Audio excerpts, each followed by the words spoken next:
Greetings and welcome to Retention Chronicles, the podcast with learnings from expert e-commerce brands and partners. I'm Mariah Parsons. And I'm Noah Rahim today. If you're here, you're either on a quest for e-commerce enlightenment or you accidentally clicked the wrong link. Either way, we're thrilled you've stumbled into our corner of the internet. And hey, even if you're not on the e-commerce hype train, stick around. We promise it'll be worth your while. We've got pearls of wisdom for everyone, whether you're running a business or just trying to keep your houseplants alive. Exactly. So before we unleash the brilliance of today's episode, let's give a shout out to our fantastic sponsor, Malomo. They're the wizards behind the curtain, making the post-purchase experience smoother than a jazz solo. Hit that subscribe button like it will increase LTV overnight, and check out our other episodes at gomalomo.com. That's GOMALOMO.com. Get ready for insights, chuckles, and possibly a profound realization or two. Here's our newest episode of Retention Chronicles.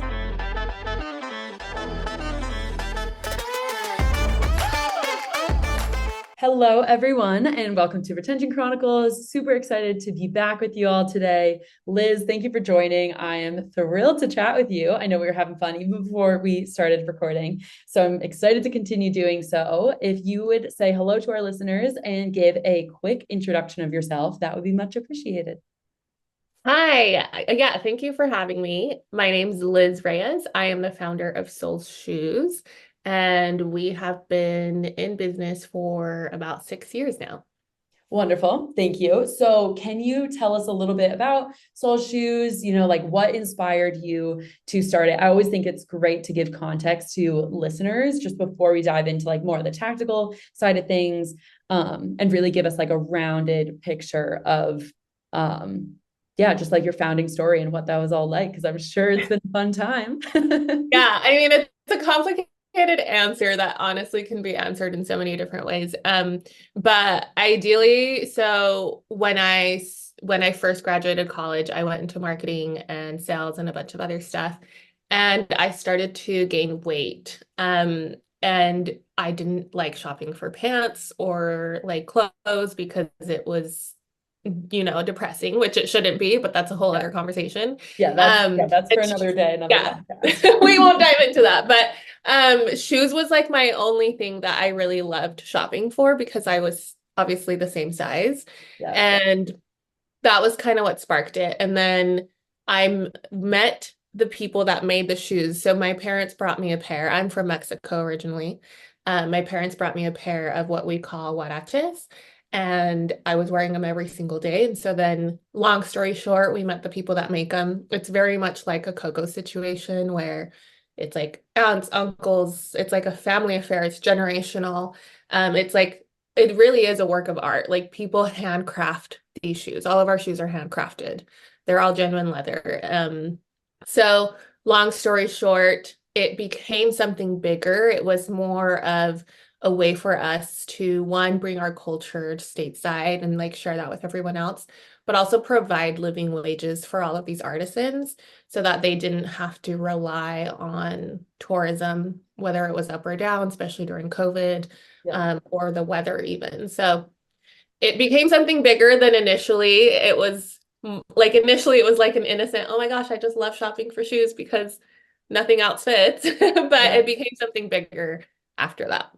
Yeah, I love that. They are beautiful. Of course, I was doing my due diligence and all up in your website yesterday.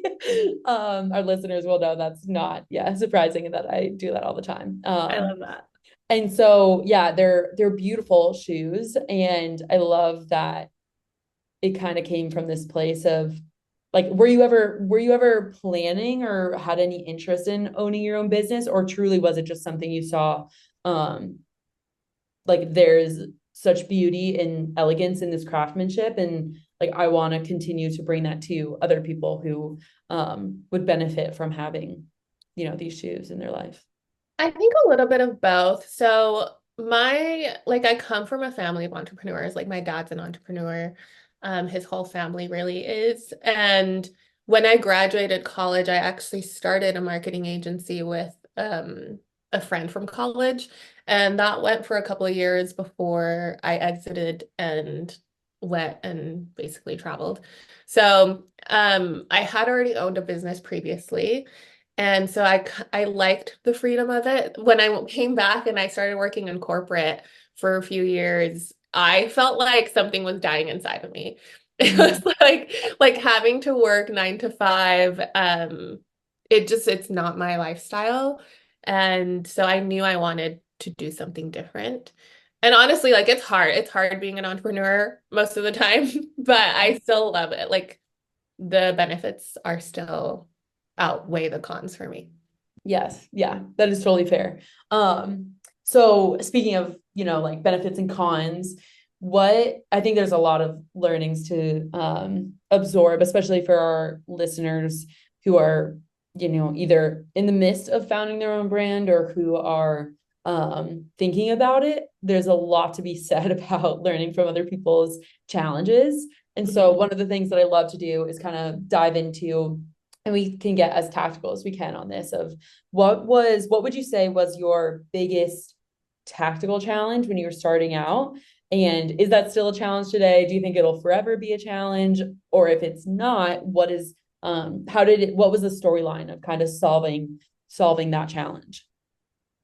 Um, I mean, when you're starting out, I feel like everything's a tactical challenge. So Yeah. I feel like even just knowing where to set up your website, right? Like there's so many different options.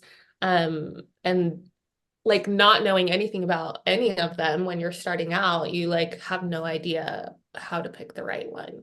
And most people pick Shopify, which is luckily what we ended up doing. But I've heard other people that have chosen other options and it sounds like a nightmare. So luckily we just like by chance, like I mean, I did a little bit of research and I was like, this looks easy enough, so I'm gonna do this one. And then just setting up the actual website with a theme and all that stuff, and then setting up like shipping and like operations for that. So I think it's like diving into something new that I had no idea or knew anyone that was doing it in my like immediate network, that it was just kind of like, go for it. Like I'm just gonna figure it out. Yeah. It's that like mentality of I think a lot of entrepreneurs find themselves with, of like, this is a problem, let's just go see what we can do Yeah. and we'll get somewhere, right? Like Yeah. if you misstep and you might have to backpedal, luckily it sounds like you all made the right step of starting with Shopify. For setting up the website and kind of getting operations up and running, was that solely you, or did you have any help in doing Yeah, so? so I co-founded it with my sister, but everything tactical and everything was on me. She was mostly just like finance and the monotonous things, which is not my wheelhouse. So I had to set everything else up, like our Instagram, our website, like eventually our email marketing and everything else that comes with it. But yeah, so mostly I had to do everything and just kind of Googling it, honestly. Yeah. Right. A lot of the times I think to myself of like the accessibility of just how to solve all these different problems, and having the internet, it's not lost on me. Yeah. Yeah, just like all the visibility that you have into the experiences of others. And I hope people use this podcast in the same way, right? So obviously that hopefully is no longer a challenge of having to get all that stuff up and running. So would you say that like the biggest challenge you're facing currently is in the realm of just making sure like operationalize or optimizing all of operations and marketing and still focusing on that? Or is there a new problem now that you all have grown and have kind of established yourself in this space that you all are facing? Yeah, I mean we're kind of in an interesting spot right now because we had a burglary happen recently. Whoa, right. Yeah, so they broke in and took like $50,000 worth of our inventory. I'm so Um, sorry. That's crazy. Oh my God. yeah, it was wild, which like obviously being in business for so long that had never happened. And so it's a Yeah. new challenge that we hadn't had to deal with. And so right now, I guess our challenge is more on the operational side. Like we were running smoothly until now. And so now it was kind of, and it was like right after Christmas. So it was kind of a nightmare trying to fulfill unfulfilled orders with stock that, like inventory that had been stolen. Yeah. And then it was kind of going back to ground zero of physically counting everything, seeing what we could fulfill. Like, what do we have on e-com inventory right now? Does it match? What are we missing? That kind of thing. And so it's been like 8 weeks now. And so now we're finally kind of getting caught up of like, okay, I think we caught up all of our orders. Anything we couldn't fulfill, we had to refund, obviously. And then now it's like, okay, now this is our inventory that's available. So now we can start selling again, essentially. So yeah, right now, I guess our biggest challenge is operations, but Totally it makes wasn't sense. Yeah. necessarily because they weren't working. It was more because we just had this random challenge happen to us. Yeah. God, I'm so sorry again. That is one of those I have not, yeah, I haven't come across another one of our guests or founders or any brand operators who have had to face that challenge of it is It's so completely out of bizarre. your, yeah, it's completely out of your not responsibility, out of your hands, I guess. Yeah. So can we double click on, I have a couple of questions, but I want to be sensitive, obviously, of what you Yeah. all are experiencing. I'm curious what, and share as much or as little as you would like, what the experience of like a burglary looks like from like customer wise of, are you sharing that with customers? Because I know that one of the things when we're looking at the post-purchase experience, when people are waiting for their orders to arrive to them, is we're always aware of not wanting to frustrate customers when, expectations change or all that. And I think like proactive shipping notifications help on that end, but something like a burglary where you're not expecting. Whereas shipment delays, you can, give or take, expect a little bit more. What is your approach with, yeah, just customer communication and how you're kind of trying to mitigate potential customer frustration? Yeah. So, I mean, it was interesting. So, I mean, a little bit of backstory is that we were with a third party fulfillment this last year, like a 3PL fulfillment center. Um, and we actually decided to take it back in December, which was a terrible choice of timing. Yeah. But and mostly it was because of our post-purchase. Like our customers were getting frustrated. They had taken over our customer service emails. And so they weren't communicating with our customers like we would have. And you're right, like we didn't have like a great post-purchase flow, or like customers weren't very happy. They were getting frustrated. So we decided to take stuff back, and then that's when we suffered the burglary. And so it was Oh, kind of a mountain of like people were already getting frustrated because the 3PL wasn't handling things very well. They weren't communicating on stuff. And so that's why we had initially taken it back. And then half of our inventory was gone. And so we communicated over, like, we obviously sent newsletters, we posted it on our Instagram. And luckily, most people were very understanding. There were a few people that maybe they weren't on social media. And so they weren't aware and they were just frustrated because they're like, where's my stuff? And we're like, well, just so you know, like yeah, your this stuff probably got happened. stolen. Yeah. Um, so it was really frustrating trying to sift through things manually again and like being like, okay, do we have this? Can we fulfill it? Let's email this person. And like emailing every single person to let them know whether we have it or we don't have it, or here's a refund or whatever it is. Um, so yeah, I mean, we really like to communicate with our customers. I think it's better as a business if you just let them know what's going on. I do think there's like this stigma, and I think it's mostly going away, but I think there's this stigma of like, don't tell, like, you don't let your customers you don't let them know how much you're suffering right now or like how bad it is because you're supposed to keep it together. But I think obviously customers are human. And so I think customers have more of like an empathetic approach to understanding you if you let them know. Yes. I love that you kind of rounded out this point of, I totally agree. Like, I think it is more surface level to say, like, oh, just don't tell, don't show, don't tell. And I feel like that applies to just so much outside of life, right? And like, as a society, I really hope and think that we're moving away from like showing something is weakness and Mhm. like showing vulnerability. And so, like, I love that bigger than business. We're moving in a way, societally, but I think this is such a unique use case or just circumstance in which to have that approach as well, because that is something that I've seen in the space of other founders being worried, like, oh, if there's a delay, we shouldn't tell customers, or if there's something that goes wrong. But the opposite is true. And that's where it's also kind of a counter, it's a counter argument to something that at first glance might not sound right. But when I think about me being a consumer, it's like I would much rather have someone reach out to me and be like, hey, there's an ice storm you know nothing about, like across the world.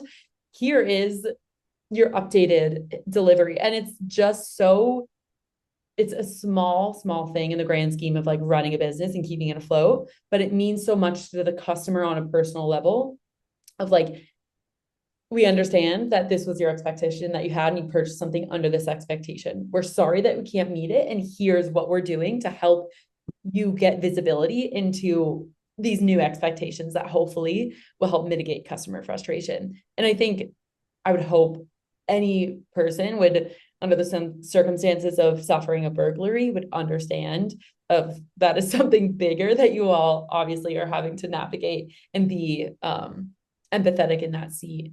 And so I'm glad to hear that most were, and I'm sorry to hear that maybe there were some that, you know, you just can't communicate to all customers at once. Yeah. So, and that is just a crazy challenge to rub up against, on top of reorganizing your, you know, all our inventory and our warehouse. Yep. Yeah, it's like when the going gets bad, right? It only gets tougher, whatever the saying is. Yeah. So I would love to maybe shine a brighter light on some stuff around like learnings, and thank you for sharing about just a little bit about the burglary. I'm sure there's so much deeper. That could be another podcast episode, right? Yeah. So where is, other than kind of just like straight up Googling something and trying to find answers to specific problems, or just getting your hands in a problem and working through it, what are some of the, I guess, the resources or the places that you're looking to think about like innovative ideas of how to approach certain things? Are there mentors? Are there leaders in the space, like thought leaders that you're really tapping into? Because I love to give shout outs. I know like Mackenzie Bauer connected us, and I look to her as one of those people who is constantly innovating and sharing what she's doing. So are there others in the space that you really are paying attention to, or looking, reaching out to when you're trying to solve different issues? Yeah. Mostly, yeah, like I think my network, and I think, to be honest, I feel like as a new founder, it was hard for me to even find that network or tap into it. And there's like a whole other set of conversations we can have behind that. But it was mostly like, it took me a few years to really step into that, like, oh yeah, I'm a founder, I can talk to other founders. And so Mackenzie, whenever people ask me, I always say Mackenzie Bauer is number one. Like, she is such a mover and shaker. She will 100% go out of her way to like get you an answer if she doesn't know it. Like I'm in several group chats with her, and someone will ask her and she'll be like, I don't know, but so and so on my team probably knows. I'll get you an answer by tomorrow.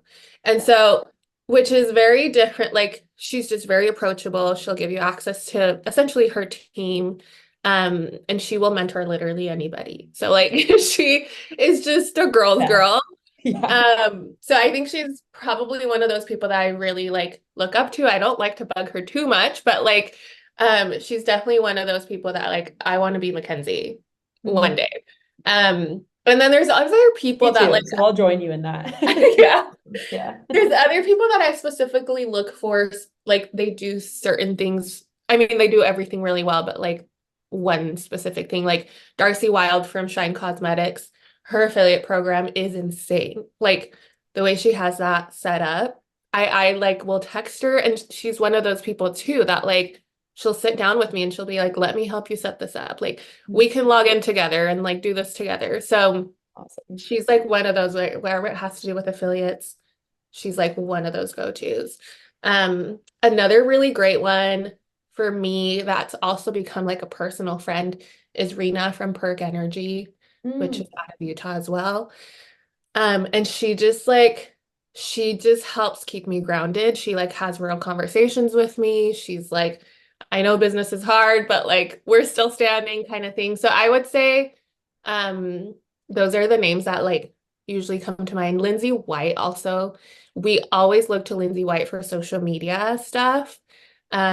She's so good at like connecting with her audience yeah. organically on her social media. And so that's someone that I usually talk to about that stuff too. Yep. Mackenzie also connected me with her. I don't know if you saw, but we just had her on the podcast. Oh, I didn't. I love Lindsay. And She's she's great. also Latina and we're from like the same, like the west side of Utah. Okay, no So like way. Fun. so we're both kind of the same, like Latinas, first generation.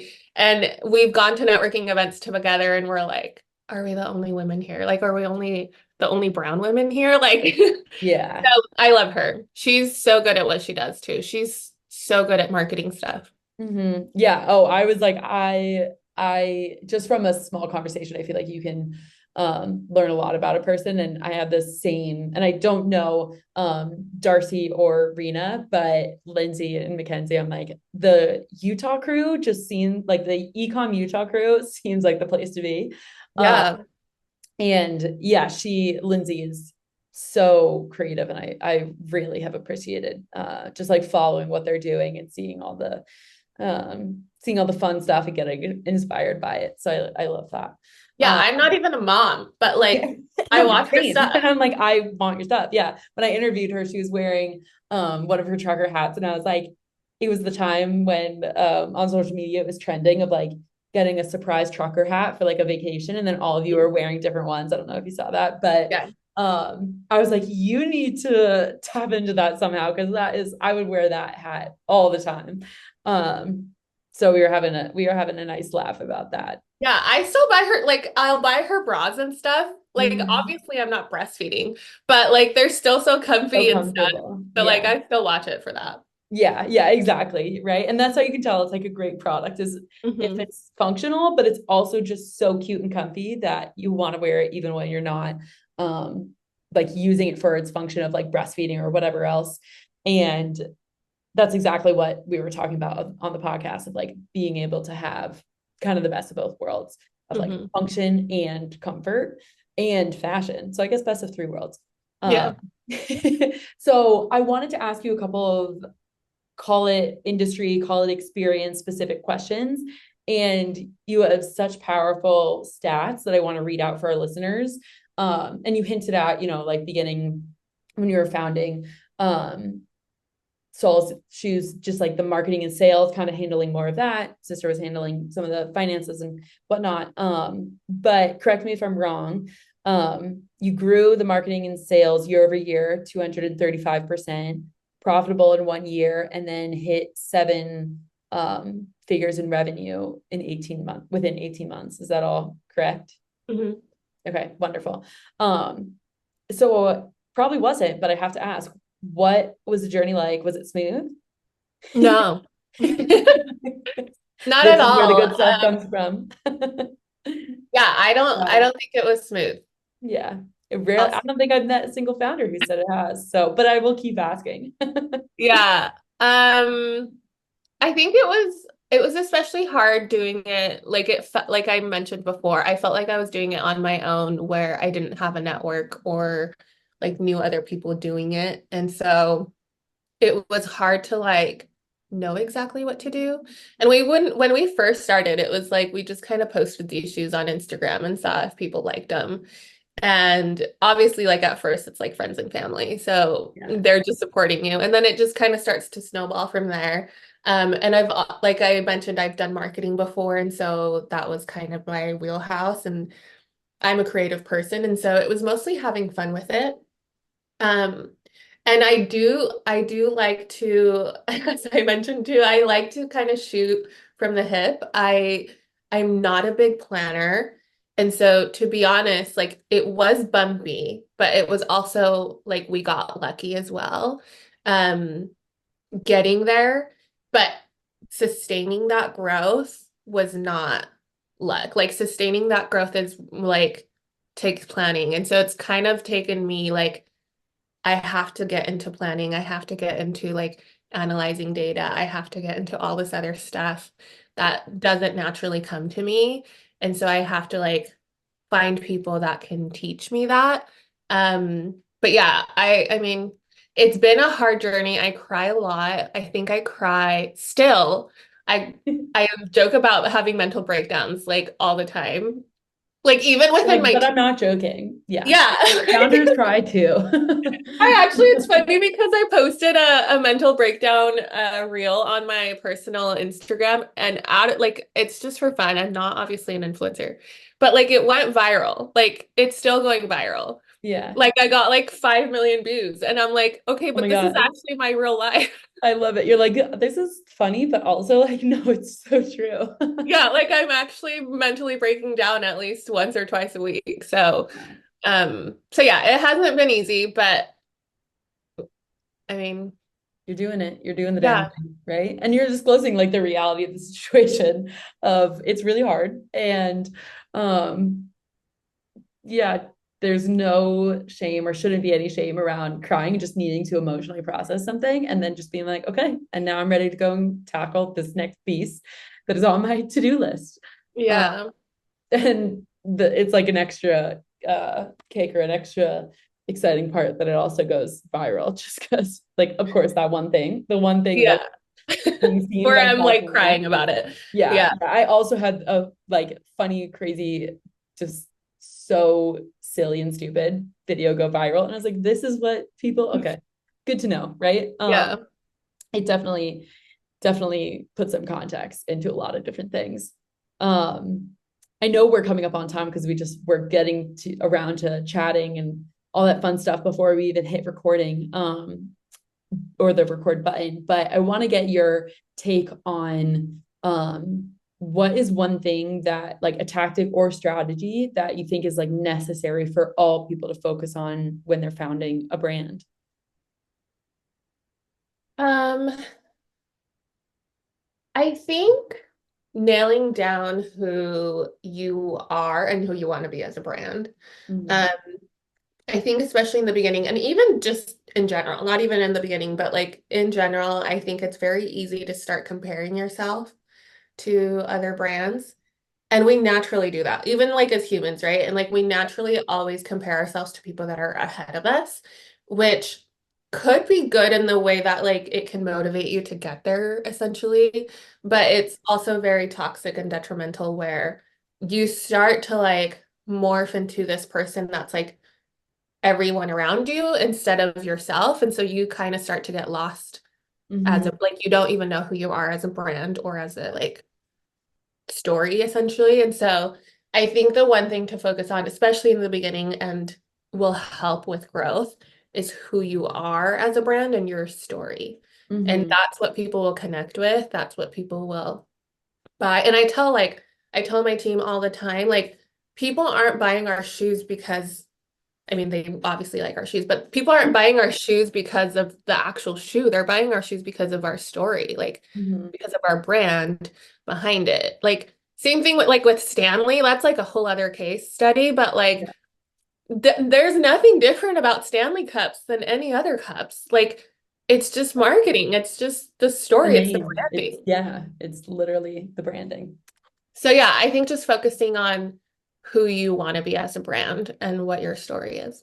Yeah, I love that. And then I'll round us out with this. What is one tech or Shopify app that you all, you've like seen the power of that you would give a shout out to that you think is, a great solving a great issue for you guys. Yeah, I always like to ask and see what is top of mind for founders.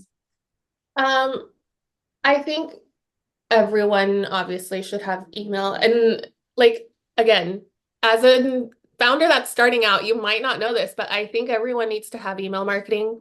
Mm-hmm. Text marketing is newer, but Klaviyo.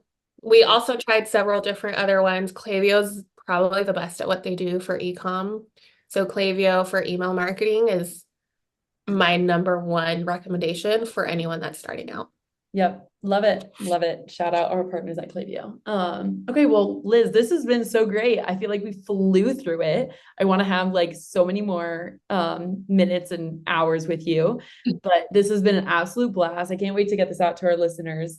Yeah, it's been an incredible, incredible time. I'm so glad Mackenzie connected us. Me too. Thanks for having me. Oh, it's my pleasure. Of course. Anytime we want to talk about any of those other topics, you are more than welcome back on our podcast. Okay, cool.